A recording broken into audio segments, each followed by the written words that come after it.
Guys,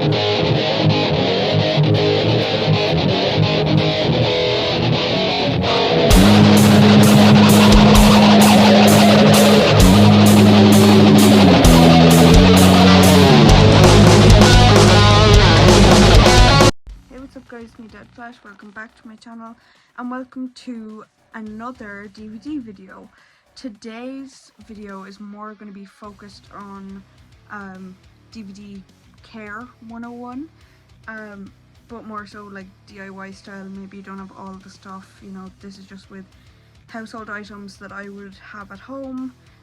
You might not even have some of the same stuff that works for you, but I'm going to give you what works for me and I'm going to tell you some alternatives. I'm also going to show you the do's and don'ts of the process. I mean, I've fucked it up sometimes myself too, especially with cleaning the cases. You know, there's a lot of things that can go wrong there, but yeah, I'm going to show you a few examples. We're just gonna do a nice chill short video hopefully, and yeah, I'm hoping this helps people because I've seen a couple of them out there on YouTube, specifically aimed towards like console games and things that were also really helpful when it came to DVDs, but I've never seen like a DVD specific one. I just thought I'd add this to my collection of DVD videos and share some of my thoughts. So let's get right into it, I guess. I hate doing voiceovers because I find them very awkward personally, but yeah, we're doing voiceover today because we have to. So let's get into the voiceover. Okay, so getting straight to the process here, you can see the sticker stuck on the Ninja Turtles case versus the Chainsaw Massacre case. So here's some of the items I'll be using. I use makeup wipe removers. This is the brand of nail polish remover I'm using, surprisingly well, and also toilet roll works a charm as well, but just a regular paper towel will do. So here you can see me pointing out the sort of problem areas that I can see straight off. Pretty good condition in the outside or the inside, and overall a really good like quality disc, but there are some dents in the plastic as well, and unfortunately that sticker residue, you know, it breaks my heart every time, but it is reality of collecting the DVDs, especially secondhand. So I'm first off taking out the cover art there, and you can see me smoothing down the age range sticker just because I'd like that to be nice and flat when we place it back in the case, and now I can clearly see what I'm working with. So I'm going in here with my nail varnish remover on one of the makeup remover pads, and I'm just going to wipe it down, trying to pick off the sticker residue. You can also use isopropyl alcohol, preferably 91%, but 70 seems to be kind of more widely available, so if you can use that, that would be great. Also, I would say have a well ventilated room when you're doing this, because that was definitely a lot of I don't know if I should say toxins, but it was definitely some thing that you don't want to be inhaling all the time.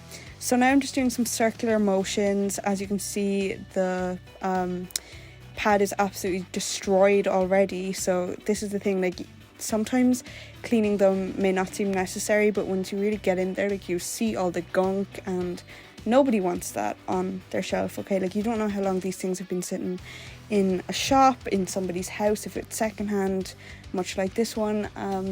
So yeah, one thing I would say is just be really careful when you're doing the circular motions, because you may dent the plastic that keeps the cover nice and secure, that little plastic sleeve there.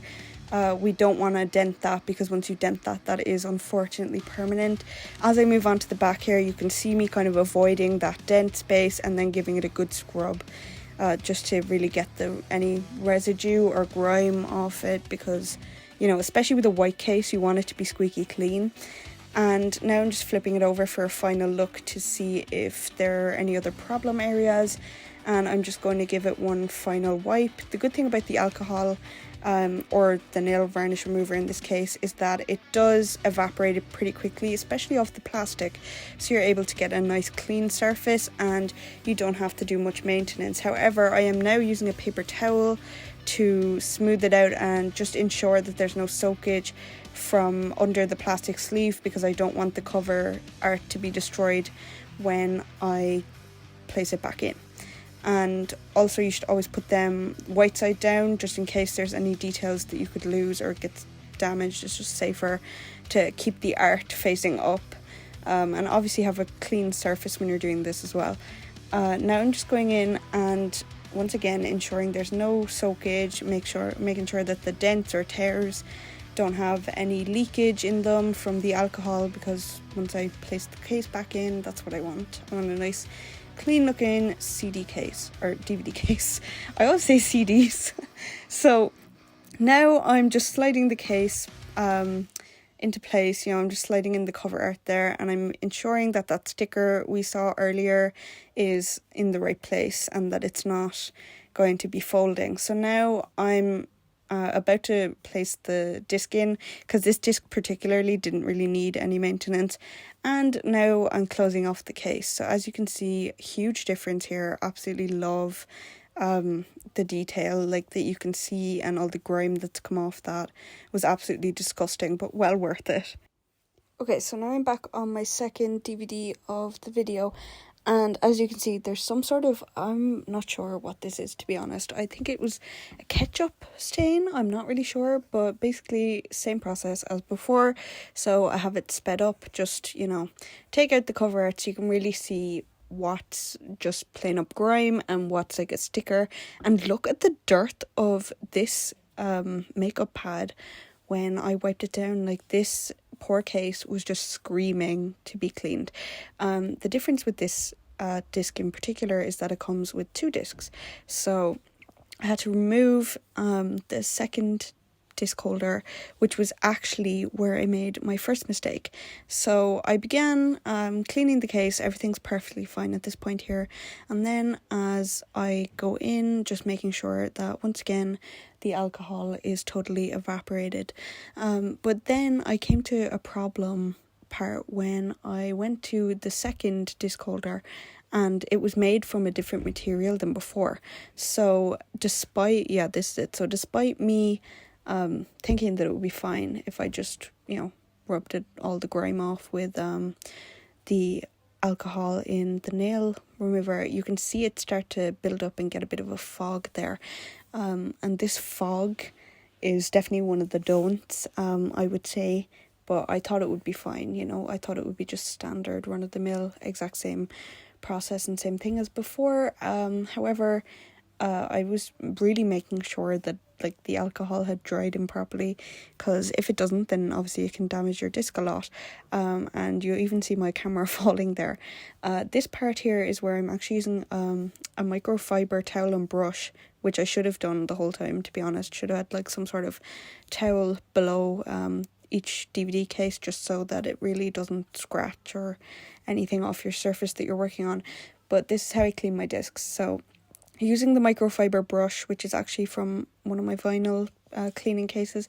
But anyway, I just go in, nice soft circular motions. Don't need too much pressure, because if there's scratches, you could even make more scratches.